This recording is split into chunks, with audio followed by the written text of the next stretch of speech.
You know, there's something rather peculiar happening in our modern world. We have more ways to communicate than ever before in human history. We can broadcast our thoughts, our faces, our meals, our moods to thousands or millions of people with a single click. And yet, have you noticed? The people who seem most awake, most present, most genuinely at peace, they're often strangely absent from this digital carnival. They're not posting. They're not sharing. They're not documenting their enlightenment for the world to see. Now, I want to explore this with you today. Not to judge those who do post, because that would be rather hypocritical of me, wouldn't it? But to examine what it is about the nature of awakening, the nature of real presence, the nature of genuine understanding that seems fundamentally incompatible with the constant performance that social media demands. Let me start with a simple question. What is social media, really? Beneath all the talk of connection and community and sharing, what is it actually? It's a stage, a theater, a place where you present a carefully curated version of yourself to an audience. And the audience responds with applause or silence, with likes and comments and shares, and you adjust your performance accordingly. Now, there's nothing inherently wrong with theater. I quite enjoy a good performance. But here's the thing. When you're awake, when you're truly present, when you've seen through the illusion of the separate self, you realize that this whole performance is rather exhausting and ultimately beside the point. Because what you're performing is not who you actually are. It's who you think you should be, who you want others to think you are, who you imagine will be acceptable or impressive or inspiring. The spiritually awake person has realized something fundamental, that the self you're trying to project on social media doesn't actually exist. It's a construction, a fiction, a character in a story. And once you've seen this clearly, the motivation to curate and broadcast this fictional character simply dissolves. Not because you're judging it as wrong, but because you see through it as unreal. Let me give you an example. Imagine you're sitting by a river, watching the water flow. The sun is setting, the light is beautiful. You're completely present, completely absorbed in this moment. There's no you separate from the experience. There's just the watching, the flowing, the light, the presence. It's perfect as it is.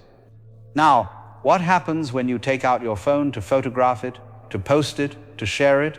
Suddenly you're no longer in the experience, you're outside it, observing it, framing it, thinking about how others will respond to it. You've split yourself in two, the experiencer and the documenter, the present moment and the future audience. And in that split, the wholeness is lost, the perfection is fractured. The awake person recognizes this. They see that the impulse to document and share is actually an impulse to avoid being fully present. It's a way of postponing the direct experience, of putting a comfortable distance between yourself and the raw immediacy of life. And once you see this, you simply stop doing it. Not as a discipline or a rule, but as a natural consequence of seeing clearly. But let's go deeper. What is the psychological mechanism behind social media? What are we really doing when we post? We're seeking validation. We're seeking confirmation that we exist, that we matter, that we're seen. Every post is a question. Am I okay? Am I acceptable? Am I enough? And every like, every comment, every share is a temporary answer. Yes, you're okay. Yes, you exist. Yes, you matter. But here's what the spiritually awake person has realized. This seeking for external validation is based on a fundamental misunderstanding. You already exist. You already matter. Not because of what others think of you, but because you are consciousness itself, awareness itself, life itself, expressing through this particular form. When you know this deeply, when you've experienced it directly, the need for validation simply falls away. It's not that you suppress it or transcend it through some heroic effort. It's that you see it as based on a false premise. It's like spending your whole life trying to prove that 2 + 2 = 5, and then one day you clearly see that 2 + 2 = 4, and the whole project of trying to prove otherwise just becomes absurd. Now, let me address something. You might be thinking, but wait, couldn't spiritual people use social media to spread wisdom, to help others, to share important teachings? And yes, of course they could. Some do. But here's what happens more often than not. The person starts posting with genuine intention to help, but then the numbers start coming in. The followers, the likes, the comments, and very subtly, very gradually, the motivation shifts. You start posting not just to help, but to maintain your following. You start shaping your message, not based on what's true, but based on what will get engagement. You start performing spirituality rather than living it. You become a spiritual celebrity, which is perhaps the most dangerous trap of all, because now your ego has found the ultimate disguise, enlightenment itself. The truly awake person sees this trap and avoids it entirely.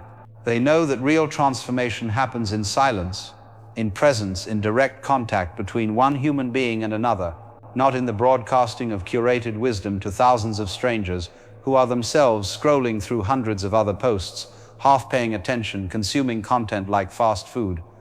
Let me tell you what I've observed about people who post constantly about their spiritual journey. They're usually in the middle of it. They're working through it. They're trying to convince themselves as much as others.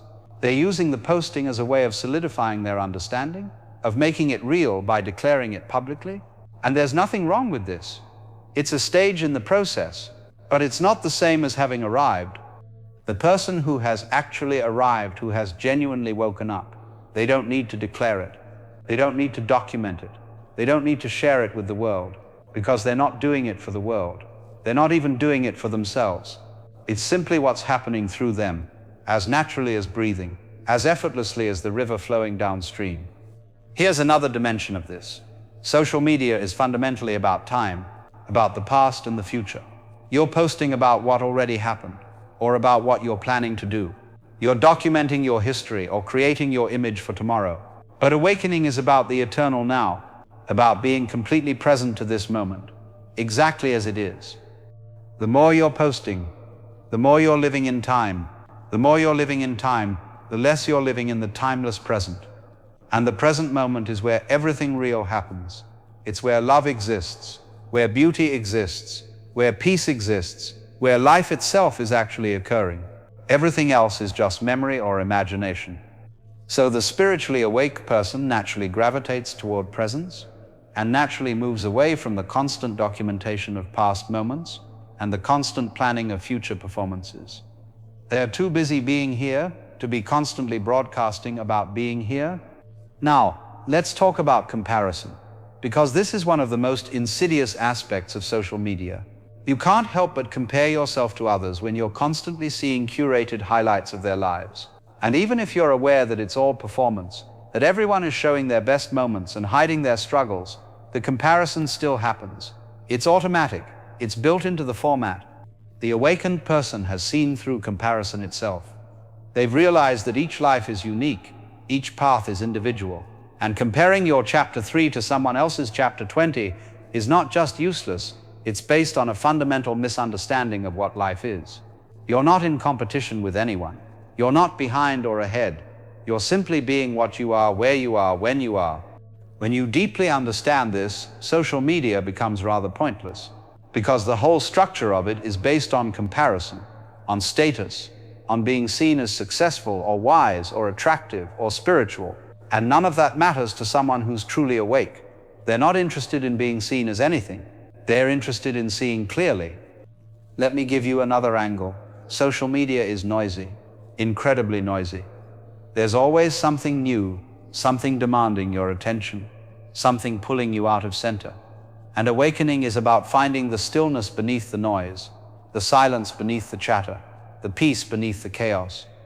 The more time you spend in the digital realm, the harder it becomes to access that stillness. Your mind becomes conditioned to constant stimulation, constant novelty, constant distraction. And this conditioning is antithetical to the deep inner quiet where real insight arises. So the awake person naturally chooses silence over noise, stillness over stimulation, depth over breadth. They'd rather have one deep conversation with a friend than 100 shallow interactions with strangers. They'd rather sit in meditation for an hour than scroll through feeds for an hour. They'd rather read one wisdom text deeply than consume a dozen spiritual memes. Now, here's something interesting. Some people might be reading this and thinking, well, Alan Watts is being shared on social media right now, isn't he? Isn't that hypocritical? And yes, it is rather amusing. But here's the thing. I'm not posting this myself. I'm not sitting here refreshing my feed, checking my likes, responding to comments. I'm speaking into the void, so to speak. And if it reaches people, wonderful. If it doesn't, equally wonderful. The difference is in the attachment. The awake person can use social media without being used by it. They can share something without needing it to be seen. They can post without checking the results. They can communicate without needing validation. But most people can't do this. Most people are completely hooked by the dopamine cycle of post, check, validate, repeat. And the spiritually awake person, seeing this trap clearly, simply chooses not to step into it. Because why would you? Why would you voluntarily entangle yourself in a system designed to fragment your attention, feed your ego, and pull you out of presence? Let me tell you about the kinds of people who do post prolifically about spirituality. There are a few types. First, there are the beginners, the enthusiastic converts who've just discovered meditation or yoga or some spiritual path and are excited to share their new insights. This is innocent, endearing even. They're like children who've learned a new word and want to use it constantly. Then there are the spiritual entrepreneurs, the ones who've turned awakening into a business model. They're posting because it's their livelihood. They've got courses to sell, retreats to fill, books to promote. Again, nothing inherently wrong with this, but it's not the same as being awake. It's being good at spiritual marketing. Then there are the spiritual narcissists, the ones who found in spirituality the ultimate way to feel superior to others. They post to demonstrate their enlightenment, to show how evolved they are, to subtly or not so subtly suggest that they're further along the path than you.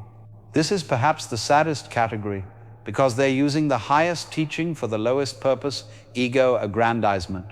And finally, there are the genuine seekers, who post occasionally, carefully, with real intention to help. They're not attached to the results. They're not building a brand. They're simply offering something that might be useful, then getting back to their actual practice, their actual life, their actual presence. The truly awake person is almost never any of these types. They're simply not playing the game at all. They're off the board, so to speak. Not because they're better than others, but because they've seen through the game itself and lost interest in it. Now, let's talk about authenticity, because this is crucial. Social media creates a fundamental inauthenticity because it requires you to package yourself for consumption. You have to think, how will this be received? What image does this project? What will people think? And the moment you're thinking these thoughts, you're not being authentic. You're performing. Real authenticity is not thinking about how you'll be perceived. It's simply being what you are, moment by moment, without self-consciousness, without calculation. It's like a tree doesn't think about how it looks. It just grows. A river doesn't worry about its image. It just flows. The spiritually awake person has returned to this natural state. They're not concerned with their image, because they know the image isn't real anyway. They're concerned with being present, being kind, being aware, being real. And this kind of authenticity cannot be performed on social media, because the medium itself demands performance. Here's another dimension. Social media is about accumulation. Accumulating followers, likes, influence, status. But spiritual awakening is about letting go. Letting go of the need to be seen, the need to be important, the need to matter in the eyes of others. These are opposite movements. One is grasping, the other is releasing. So the person who's genuinely letting go, who's genuinely awakening, they're moving in the opposite direction from what social media rewards. They're becoming less attached to external validation, not more. They're becoming more invisible, not more visible. They're becoming simpler, quieter, less defined, not more curated and projected. Let me share something with you. There's a Zen story about a master who spent 30 years in a cave, meditating, awakening. When he finally emerged deeply enlightened, his students asked him what he had realized. He said nothing special, and he went about his life quietly, helping people when they came to him, but never advertising his enlightenment, never seeking recognition, never making a show of his wisdom. This is the way of real awakening. It's ordinary, it's quiet, it's unimpressive to the world, because the world values what's flashy, what's new, what stands out. But awakening is about seeing through all of that to what's always been here, what's utterly simple and completely obvious once you see it. And you don't post about what's obvious. You don't broadcast what's simple. You don't perform what's natural. You just live it. Now, I want to address something before you get the wrong idea. I'm not saying social media is evil, or that anyone who uses it is unawake. That would be absurd. Many people use social media skillfully, moderately, without being consumed by it. And some genuinely awake people do occasionally share insights online, though usually in a very different way from the constant performers. What I'm saying is that there's a natural correlation between depth of awakening and disinterest in self-promotion. The more you see through the illusion of the separate self, the less motivated you are to promote that self. The more you're established in presence, the less interested you become in documenting your life for others. The more you're in touch with what's real, the less appealing the digital realm of images and personas becomes. It's not a rule. It's an observation, a pattern, a natural consequence of seeing clearly. Here's what it comes down to. Social media is fundamentally about being seen, but spiritual awakening is about seeing, and these are not the same thing. In fact, they often work against each other. When you're focused on being seen, you're concerned with your image, your reputation, your status. You're performing for an audience. You're adjusting yourself based on feedback. You're living outside in, letting the external world determine your internal state. When you're focused on seeing, you're concerned with clarity, with truth, with what actually is. You're being authentic regardless of audience. You're adjusting yourself based on direct experience, not on others' opinions. You're living inside out, letting your internal understanding inform your external behavior. The spiritually awake person has shifted from being seen to seeing, and once you've made that shift, the appeal of social media largely disappears. Not because you judge it as wrong, but because you're simply not interested anymore. It's like how a child might be fascinated by toy cars, but then when they learn to drive real cars, the toys lose their appeal. It's not that toys are bad, it's that you've moved on to something more real. So why don't spiritually awake people post on social media? Because they're too busy living, they're too busy being present, they're too busy experiencing life directly rather than documenting it for an audience. They're too busy being real rather than performing realness. They've seen through the game of image management and status seeking. They've recognized that the self they were trying to project doesn't actually exist. They've realized that true connection happens in presence, not in digital performance. They've understood that silence is more profound than constant noise, that being is more important than being seen.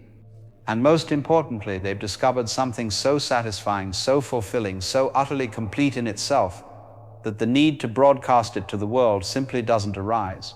Because when you're home, really home, in yourself, in the present moment, in the simplicity of being, you don't need anyone else to know about it. You don't need to prove it, or share it, or document it. You're simply there, completely, fully, presently, and that's enough. More than enough. It's everything.